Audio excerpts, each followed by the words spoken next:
But you know what? You can say what you want about America. And I say I love this place. I wouldn't have it any other way. Wouldn't live it any other time in history and any other place. But say what you want about America, land of the free, home of the brave. We got some dumbass motherfuckers floating around this country. Dumbass motherfuckers, you know? Yeah. Now, obviously, that doesn't include this audience. I understand that. You seem intelligent and perceptive, but the rest of them, holy jumping fucking shitballs. These people are efficient, professional, compulsive consumers. They think of that as their national pride. It's their civic duty. Consumption. It's the new national pastime. Fuck baseball. It's consumption. Showbiz is completely dishonest, corrupt, and full of shit, but in a nice way. Plenty of expensive drugs and perverted sex. If you're gonna be full of shit, might as well enjoy your work. Then you have the media. Not just the news media, let's include them all. The media are almost literally exploding with bullshit because they're located right at the crossroads of all the other bullshit. The media are made up of equal parts advertising, politics, business, public relations, and show business. These people are sitting right at bullshit junction. There's enough bullshit in the media for Texas to open a branch office. And you still have enough left over to start 2 law firms and a Christian bookstore.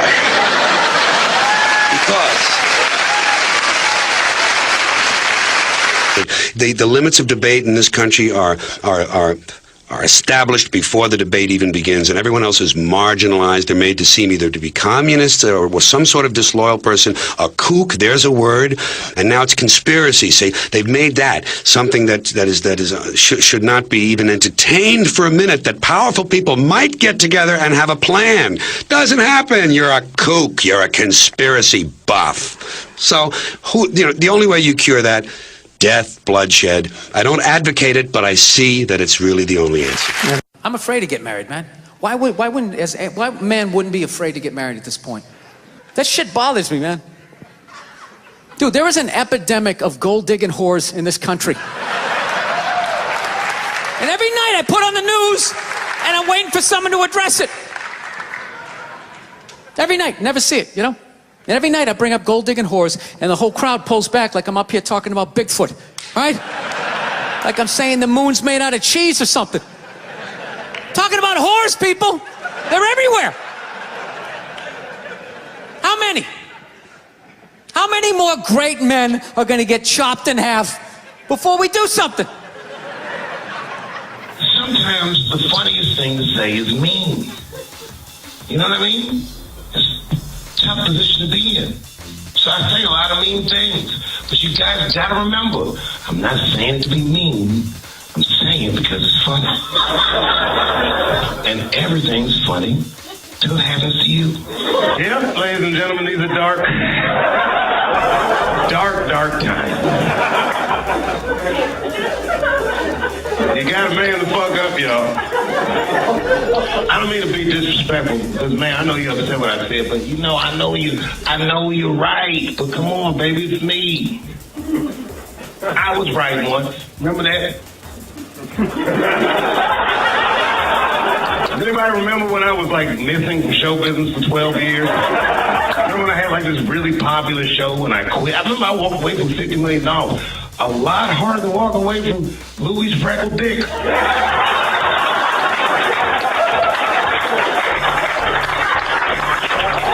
I didn't know that I'd ever work again.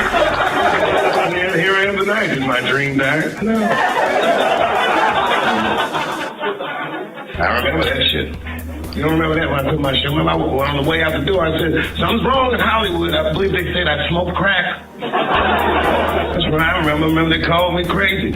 So really, you're right, ladies. Congratulations. Enjoy it. And they're coming for you, bitches. They're coming for you. One person that's uncomfortable, the most uncomfortable motherfucker in the room, the nigga that's right. I don't think you're wrong. I just think that you can't make a lasting peace this way. You got all the bad guys scared, and that's good. But the minute they're not scared anymore, it will get worse than it was before. Fear does not make lasting peace. Never choose to be a hero, because heroes die uncomfortable deaths. All I wanted to be was Paul Revere. I just needed one heroic moment, you understand?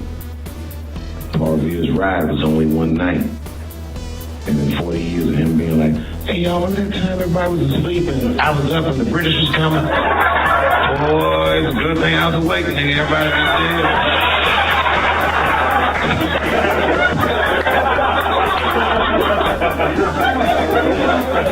Iceberg Slim breaks down some of the coldest capitalist concepts I've ever heard in my life. He describes in detail how these men break women so that they will give them the money that they make with their own bodies. There's a story in here so cold it makes me shudder to think about it. Where Iceberg Slim is trying to control a woman that he finds uncontrollable. So he asks older pimp how he can rein her in. And the older pimp says, oh, that's easy, Iceberg. All you have to do is beat that bitch with a coat hanger. And then run her a bath. And give her some pills. She'll be so grateful that you fixed her that she'll forget you were the motherfucker that beat her in the first place. That's some cold shit. The first rule of Intellectual Fight Club is to tell everyone you know within earshot about it. And there's some other rules too, but I don't know. I forgot them. So anyway, Casey's been having a little bit of success, I guess you can say, with this Tuesday morning podcast. Thought that's a pretty good idea. And by the way, we're not stopping doing our podcast together. We're just working on figuring out how to do that because there's distance. You know, he's in Louisville. I'm still in Muhlenberger. So anyway, the beginning piece of music there was by my good friend Adam Law. Longtime musician. Me and him both kind of came up in middle school playing electric guitar, or guitar. And he sent that to me. So I'm going to use that as a theme. And then what preceded that was some of my favorite clips that fresh in my mind and are very relevant. And, you know, rock and roll might have failed a lot of people. At least the spirit of it has kind of carried on into stand-up comedy, which is the best representation of the First Amendment there is. Unfortunately, we kind of live in this bleak side of reality right now where comedians get heckled and kind of blacklisted for certain things they say. And you know, also it's very important to also note a lot of people listen to comedians like Carlin or Bill Hicks and even Bill Burr and be like, well, that's not funny. They're just telling the truth. Well, that's what traditionally a comedian's supposed to do. A court jester, that was a jester's job, was to tell the truth in such a way that the king wouldn't behead him in front of, you know, onlookers and so on and so forth. I'm not entirely sure, but that's at least in my mind, I feel that that's what it was supposed to be. And what else are you going to get at? That's the we kind of live in a very busy world. It's back and forth at point A to point B. And, you know, simply those people out there that have all the time in the world, you know, some people, it's such a shallow complaint. Oh, that person has too much time on his hands. Well, these people that had too much time on their hands is what gave you these devices that you got in your hand or the headphones you have in your ears, whatever the case may be. So these people that have supposedly an offensive amount of free time are beneficial to those who have no time at all to waste. So sometimes in art and sometimes in journalism or literature, there's folks out there, man. They want you to know, you know, they want you to think. So I made my exit from Facebook.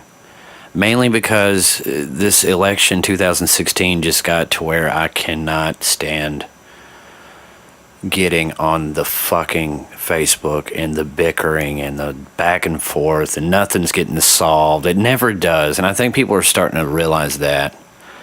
And I got so fucking sick. And, it's people that I do know, and I respect, but for crying out loud, people, you're grown adults. Most of y'all, anyway, as far as I know, are full-grown motherfuckers. And y'all squabble like third graders that, didn't get a candy bar, or someone got the last grape knee-high in the vending machine. You guys need to wake the fuck up. No one gives a fuck about your problems.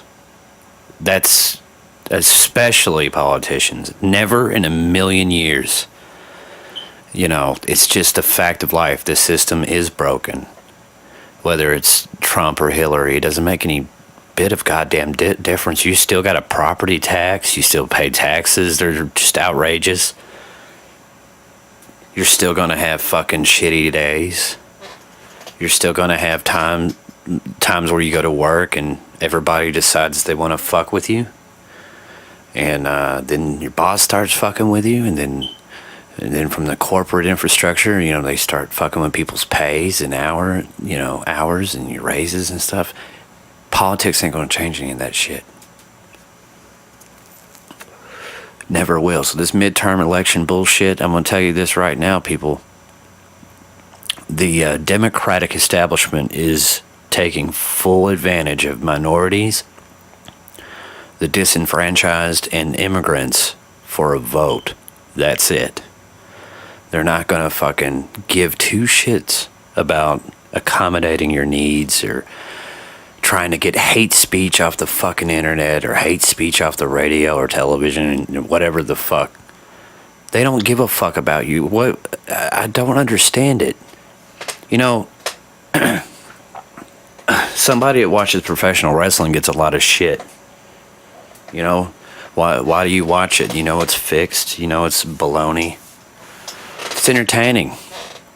And it's the same way with you when you guys go to vote and register your fucking name and as a Democrat or Republican or whatever. No, it's the same game.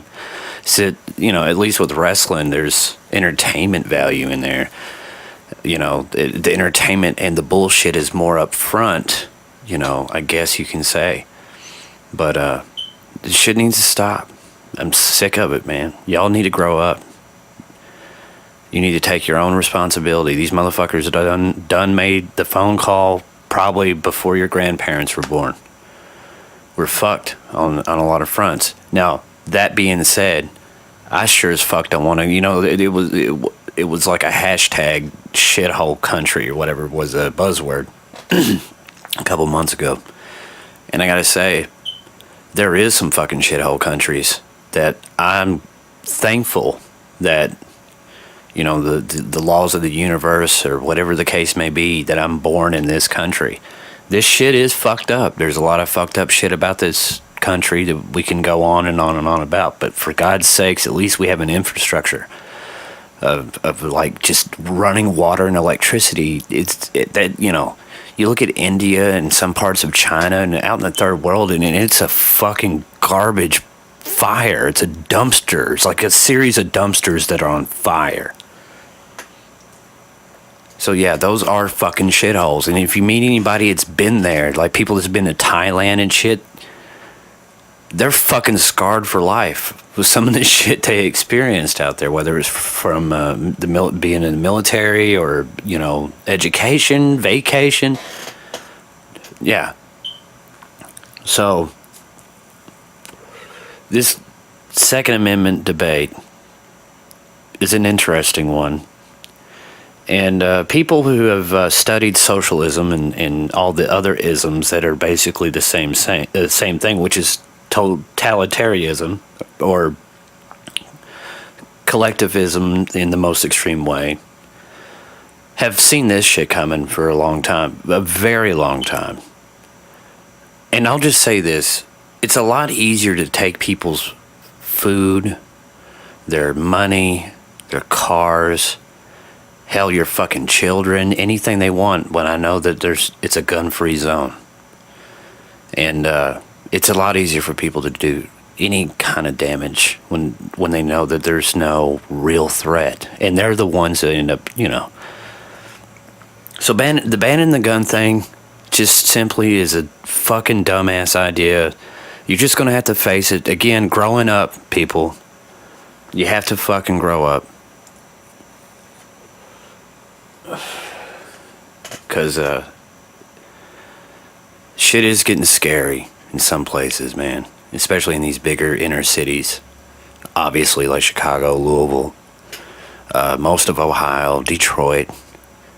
Of course, fucking New York City. And then you hightail it out west, and California is just literally a homeless villa with outrageous real estate prices and shit like that. And people, there's a hepatitis problem in California because homeless people are shitting on fucking sidewalks and roads, and people are just getting it.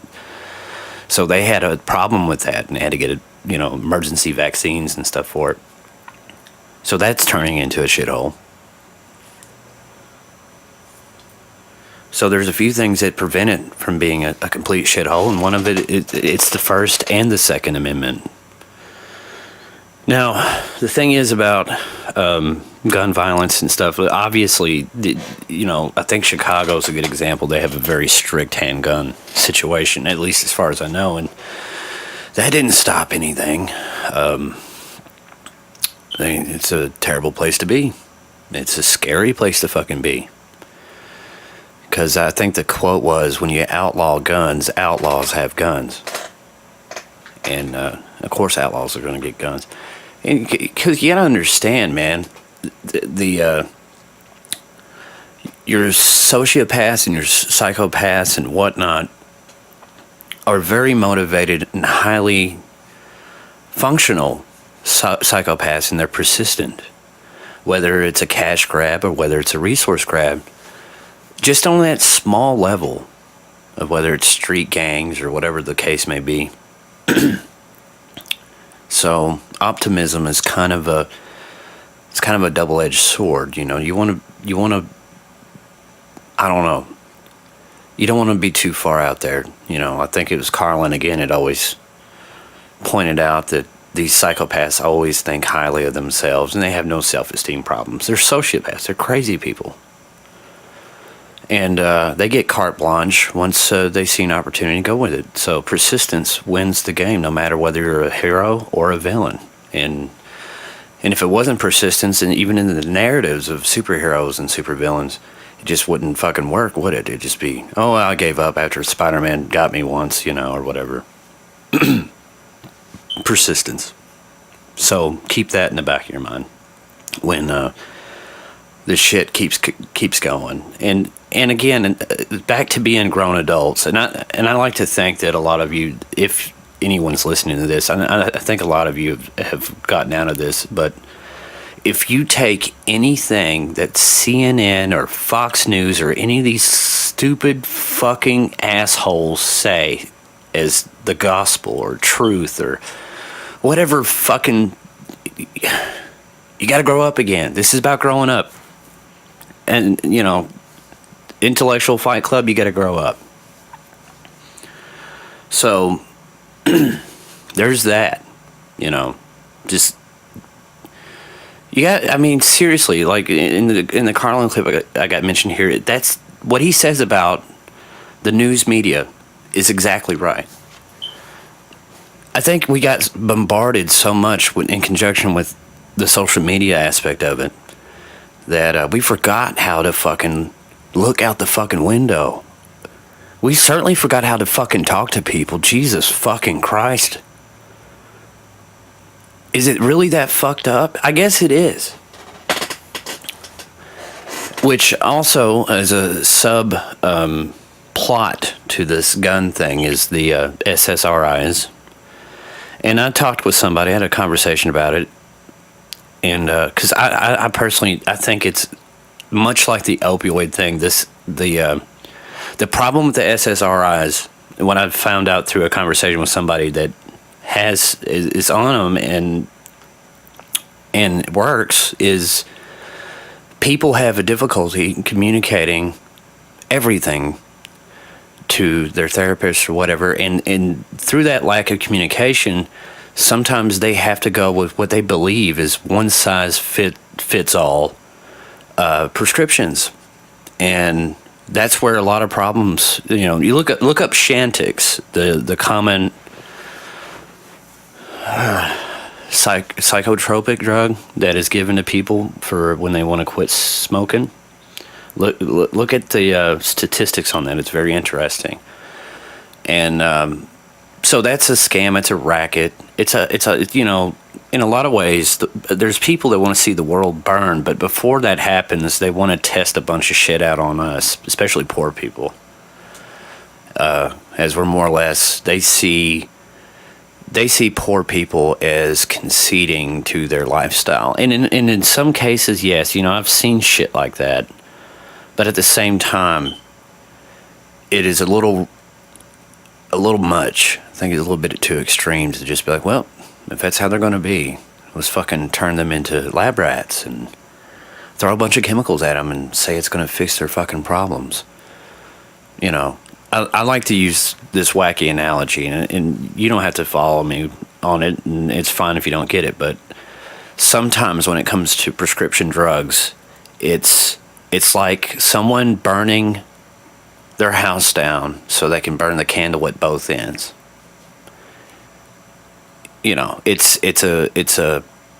Some of this shit is a bit much, but with your serotonin, your dopamine, all that, your pleasure chemicals. Because I've seen some people on SSRIs, and I look at them and I don't see them anymore. I don't know if that's the person they were supposed to be, but I'm looking at them and I don't fucking know who they are anymore. I don't even know if they know who I am anymore. So yeah, it's a slippery slope, and the problem is again, this is communication, but we're so prone to not communicating in general because social media has made it simple. Just click.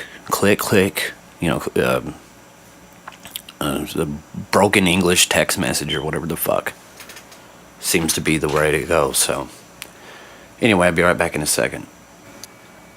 Maybe perhaps in my genetic makeup, I have too much empathy for people or situations,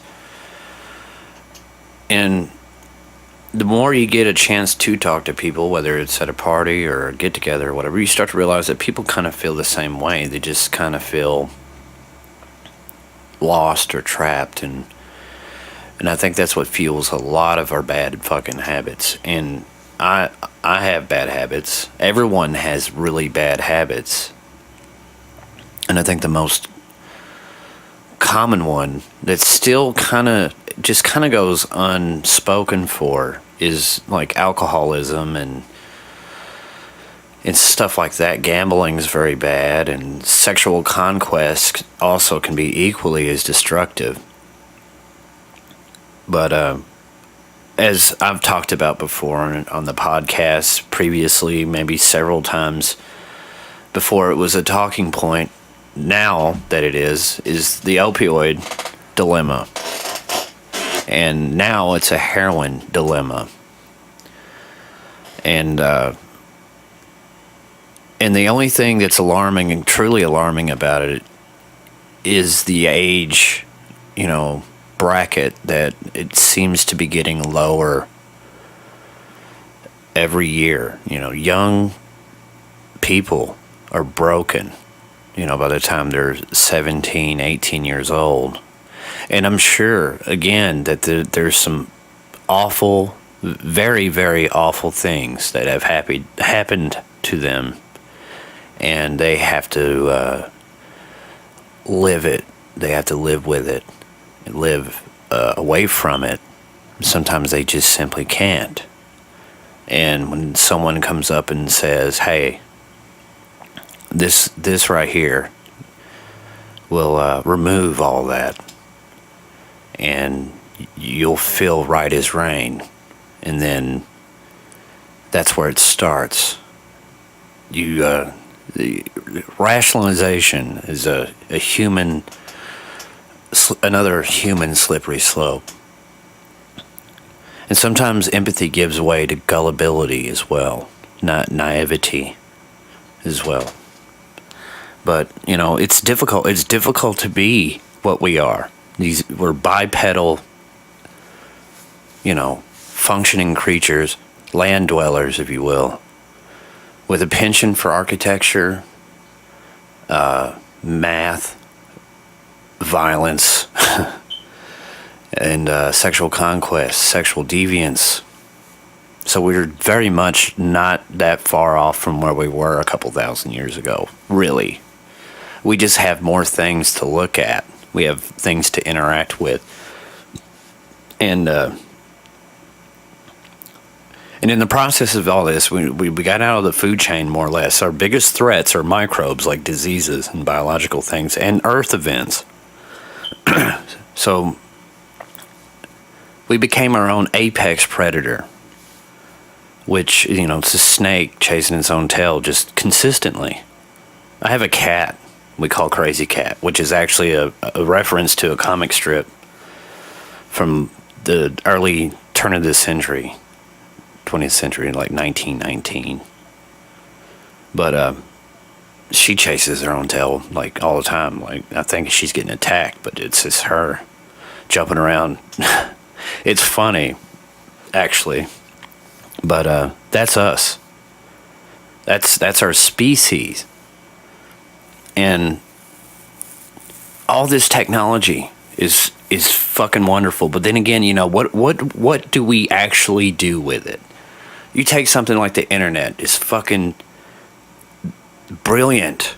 It's like a galaxy of fucking information. And what we actually do with it is Instagram, so, you know, Facebook, whatever the case may be, the YouTube, and porn. And maybe Craigslist, you know, but porn. And what's that? Yes, more fucking porn. And that's what, and you know, and I'm not a fucking model citizen of the goddamn information superhighway, but I'm just saying, for what the fuck, you know?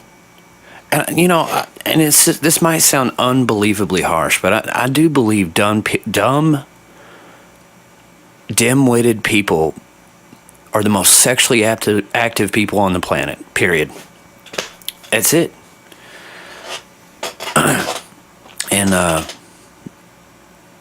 And in the midst of all that, you get this just piss-poor genes getting passed down. Piss-poor life choices getting passed down. Piss-poor judgment getting fucking passed down. You know, so... yeah, that's, you know, maybe that's a bit extreme, it's a bit harsh, but oh, for fuck's sake, sometimes. That's what, you know, that's why sometimes I don't mind sitting indoors now. Now it's actually fashionable. Hell, everyone does that. You ever been to a bar recently? I mean, outside of being fucking tore up from the floor up, if you just got a half buzz going on, it's sad. You got a lot of people on their phones, staring at their coaster, waiting for their next drink. And then the only conversations I end up hearing is, again, the fucking political bullshit. And this holier than thou pretentiousness. And it seeps through their fucking skin. You can smell it. And they drink it. And they just get so fueled on their own bullshit that it's like, you know what, I stand corrected now. Used to, you know, everyone has their reasons to be introverted. A lot of it has to do, again, with just, you know, fucking anxiety, depression. But we've gotten so out of touch with each other that I think it will get us in the end. There's no doubt about it. And that might sound alarmist or even defeatist, in a way, but it's a fucking fact. Where is this going? Do you ever think that? Do you ever really think, where is this going? What's happening right now? Who the fuck am I? Or who the fuck was I? The whole who the fuck was I question, of course, is a brutal one. Because, look, man, it took a lot of mistakes that I've made personally to realize things about relationships and the whole family structure. But I learned from it. I didn't pull that alpha male horse shit where I don't accept anything better or greater or true and internalize it and turn into a raging fucking prick. After about 6 lagers, a 6-pack of domestic beer, all of a sudden I am the truck, type motherfuckers. And that's another reason why I don't like going to bars, especially in Kentucky. And of course, not everybody's like that, but man, all it takes is about 1 or 2 experiences where you're like, this is outrageous. On top of the fact that, the liquor licenses and liquor taxes in these places, in these areas, always are going up, and a shot of Jack Daniels is about $8 or $9 a shot or something, depending on where you're at. Because you want to go to good bars, but at the same time, you don't want to go fucking broke. That's why people pregame. That's why people get a little buzz going before they get into the fucking bar. Now I understand why it's just better to fucking find your small circle and hold on tight is basically what you have to do, and fucking work on it. And also get rid of toxic people.